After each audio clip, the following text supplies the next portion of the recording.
Hello, and thank you so much for joining us. I'm Heather Myers. Here at CBS 8, we are working for you and getting to the bottom of problems you've asked about, and we're looking for solutions. We begin in southeast San Diego. It's been nearly 8 months since neighborhoods were flooded during a storm. Now, another 700 people are suing the city of San Diego, pushing the total to more than 1,300. They allege the city's storm drains were not properly maintained. CBS 8's David Gottfredson has more on this latest lawsuit and the surprising condition of the storm drains that were cleared just a few months ago. The city of San Diego cleaned out storm drains in Mountain View and Southcrest days after the flooding washed out hundreds of homes on January 22nd. This is what the storm drain at the National Avenue Bridge near South 41st Street looked like in early February. Totally cleaned out. And this is what it looks like today. 7 months later, the brush has totally grown back. This is a common issue right here that you see. The bamboo grows back in about 60 days. Larry Zajon told me he owns 2 nearby homes in the flood zone. My message to the city would be, don't spend the money that you get to clean out the stormwater control channels on bike lanes. Spend it on cleaning out the stormwater control channels and you won't have flooding. Last week, an additional 700 people filed this lawsuit against the city of San Diego. That makes a total of about 1,300 plaintiffs so far who have filed suit against the city. Well, I think it's clear that the city hasn't learned its lesson yet, that it needs to get out there and continue to maintain these channels.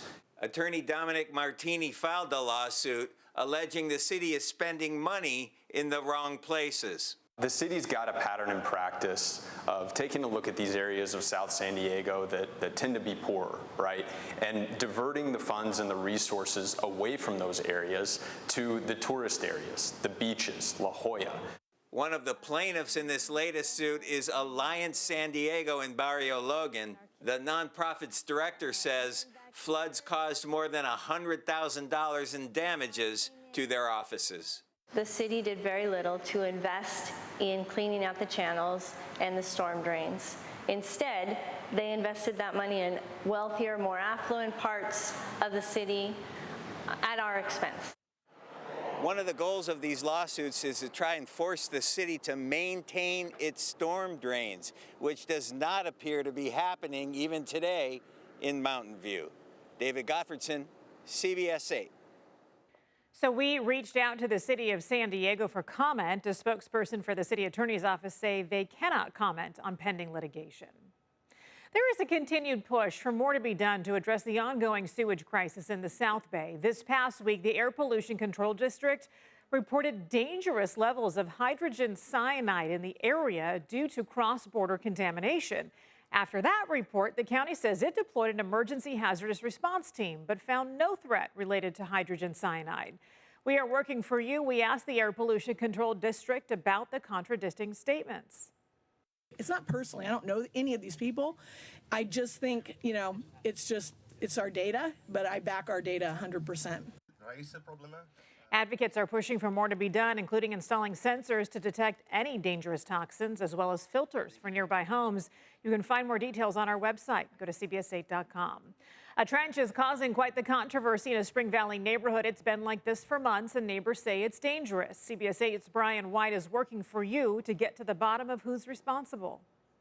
It's very frustrating because it's dangerous for the cars. A neighbor dug this trench along Canyon Road for a retaining wall on the side of his property, but neighbors say he didn't get any permits for it. He just went ahead and did it. And then they were working on it, and then all of a sudden the work stopped. That was about 4 months ago, and since then, Naomi Aragon says it's hard for her to safely pull out of her driveway. We don't want any cars going into the ditch because they didn't see a post, so that's what our concern is the road. And when is it going to be fixed? Neighbors say the trench makes the road too narrow for fire trucks and ambulances to get through.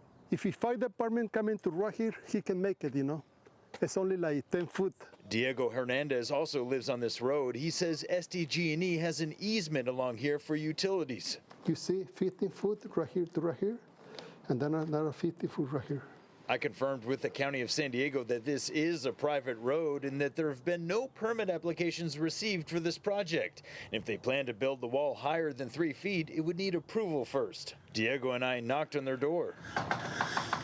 Turns out the homeowners, Bill and Debbie, have been gone all summer, but their friend Tina spoke to us. They were notified by the county that this wall needs to go up.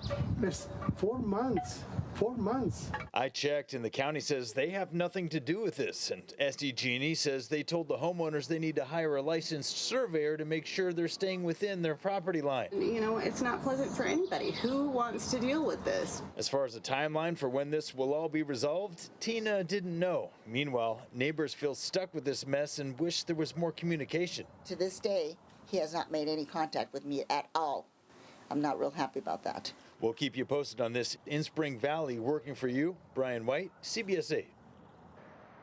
Several dog owners in Rancho Bernardo say the city of San Diego was granted money years ago to fix the off-leash dog park in their community, but no work has been done.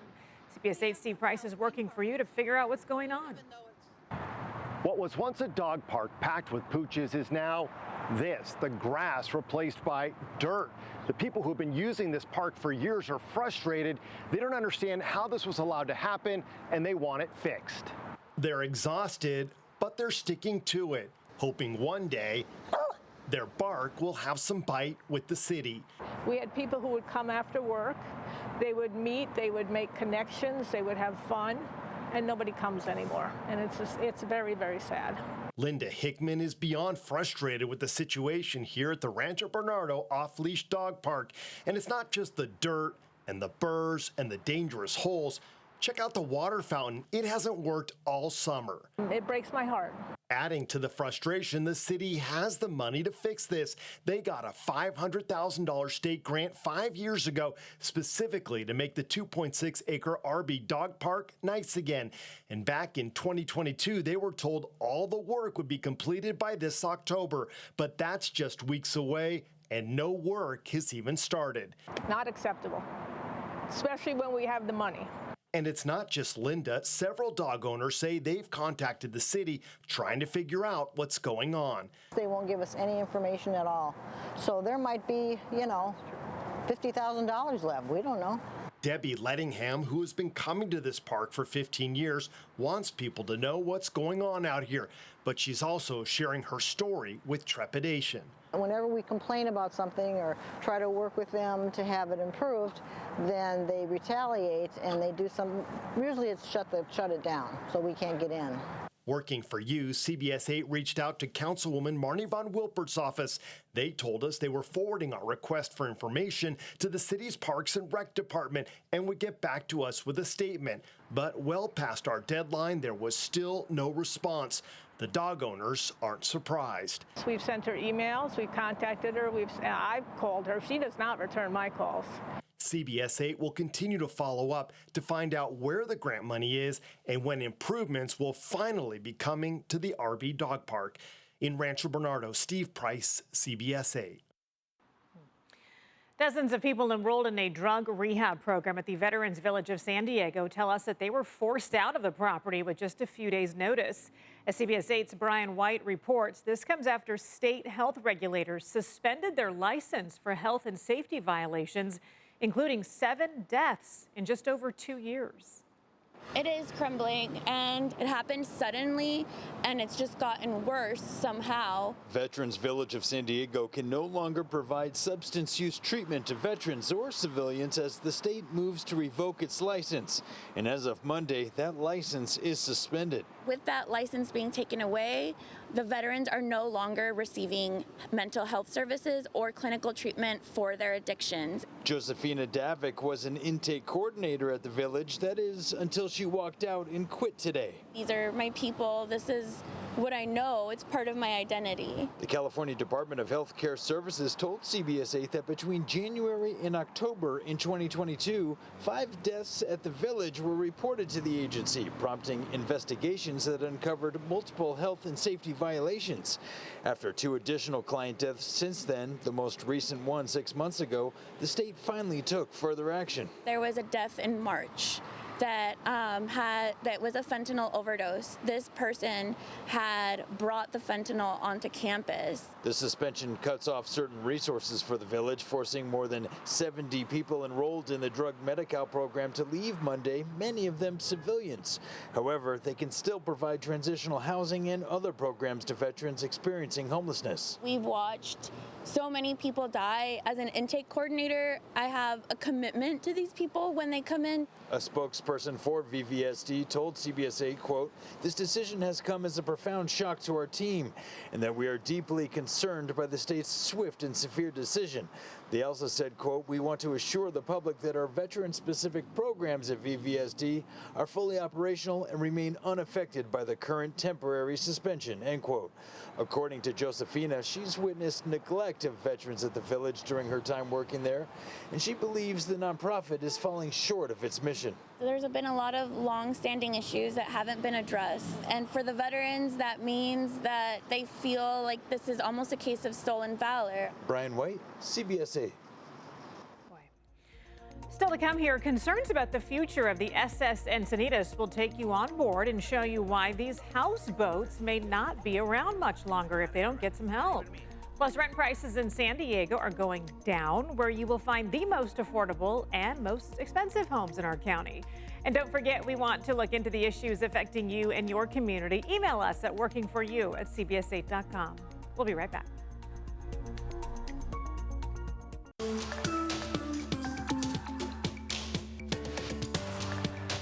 The boathouses on 3rd Street in Encinitas are facing structural and financial issues, and historians in the area are sounding the alarm for help.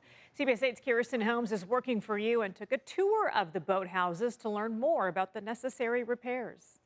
Visiting from Pennsylvania, and my friend's daughter mentioned these houseboats, and we were really curious and had to come see them. What do you think now that you're here in front of them in person? I think they're pretty amazing. Ruth's trip from the other side of the country included a visit to the SS Moonlight and the SS Encinitas. There was a dance hall down on Moonlight Beach, which is 2 blocks away, and during Prohibition, that had to close down. So they tore it down, and a local boat builder, Miles Kellogg, and his son decided to build these boathouses using that lumber. So they brought it up here and made these. That's J.T. Knowles. He's a historic contractor and sits on the board of directors for the Encinitas Preservation Association.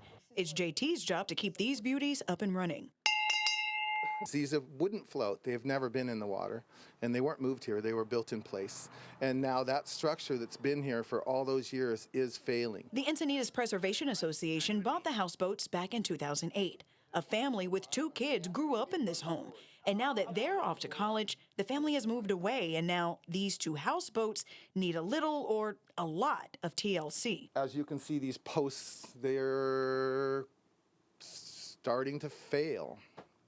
One boat's collapsing, one boat is falling over, literally. A lot of the damage is weather-related from moisture. And JT says the boat sustained even more water damage from last year's hurricane turned tropical storm Hillary. We just need funding.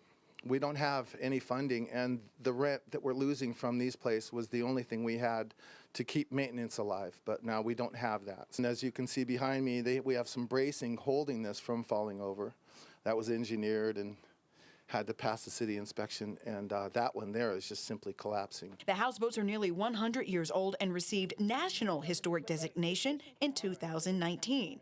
JT says with about $700,000, that's $350,000 apiece, these houseboats can be fully restored, hopefully lasting another 100 years. Ruth is a school teacher. She says she hopes San Diegans can rally around the project and help. It's quite important to support things like this because you want to preserve the history. So if you're able to, help. Kirsten Holmes, CBS 8.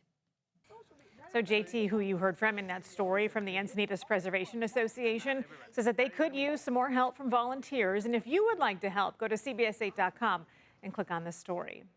Still ahead, rent is still very expensive here in San Diego. We'll show you where you might find a deal if you are looking for a new place to live.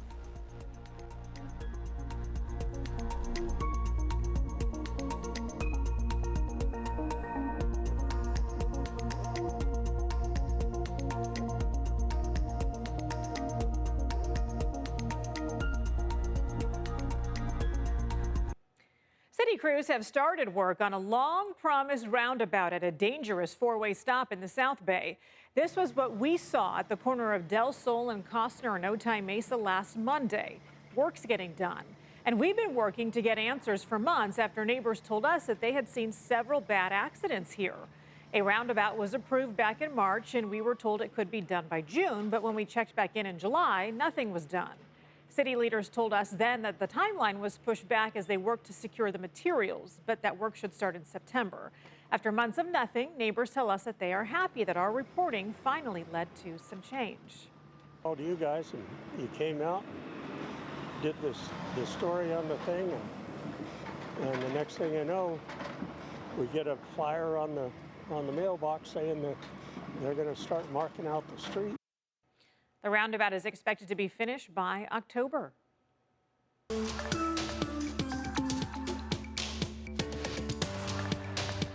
Time now for Working for Your Wallet. A new report shows rent prices in San Diego are on the decline. So while that is good news overall, we still pay a whole lot compared to the rest of the country. CBS 8's Shannon Handy is breaking down this report, including where you will find the cheapest and most expensive units.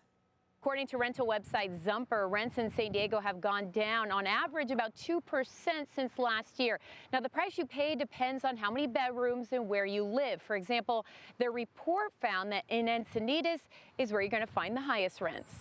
I think they're ridiculously high. Yeah, it's bad. Michaela and her friend Julia don't have places of their own right now, saying they both have to live with family because the rent in Encinitas is too high. Even finding a job, I feel like, is hard. Like, no one's hiring, and like the prices are just, like you said, ridiculous. According to a new report by rental website Zumper, out of 11 cities in San Diego County, Encinitas ranked number 1 as having the highest rent, where one-bedroom units can cost an average of $2,680. The city with the lowest average rent is El Cajon, where a one-bedroom is $900 less at $1,780. Our rental data that we look at every month includes new constructions and excludes listings that are no longer available or currently occupied. Crystal Chen is a spokesperson for Zumper. She says nationally, San Diego ranks 9th in rent prices behind places like Los Angeles, Miami, San Francisco, and New York, where one-bedroom rents average $4,500. The good news, Chen says their study found in most places countywide, rents have gone down since last year, dropping from 0.6% in El Cajon to nearly 8% in La Mesa. There's been a ton of new supply hitting the market. More than 4,000 new apartments are becoming available across San Diego County this year. So that's helping, push prices down, or at the very least slow down any increases. The U.S. Census Bureau also showed that 31,000 more people moved out of the county than last year than moved in, and that has probably lessened some of the rental demand as well. Chen says those factors can give renters more negotiating powers when signing a new lease. Moving forward, she expects rents will stay at this level, if not drop a bit more, saying it's a relief given what's happened in the San Diego market over the past 4 years. If you compare where one beds in San Diego are now versus, pre-pandemic, like February, March of 2020, rents are up 30%. So this is why I feel like this report is good news for San Diego renters, because rents seem like they finally are coming down from those crazy peaks. To see the full report, visit CBS8.com and click on this story. Shannon Handy, CBS 8.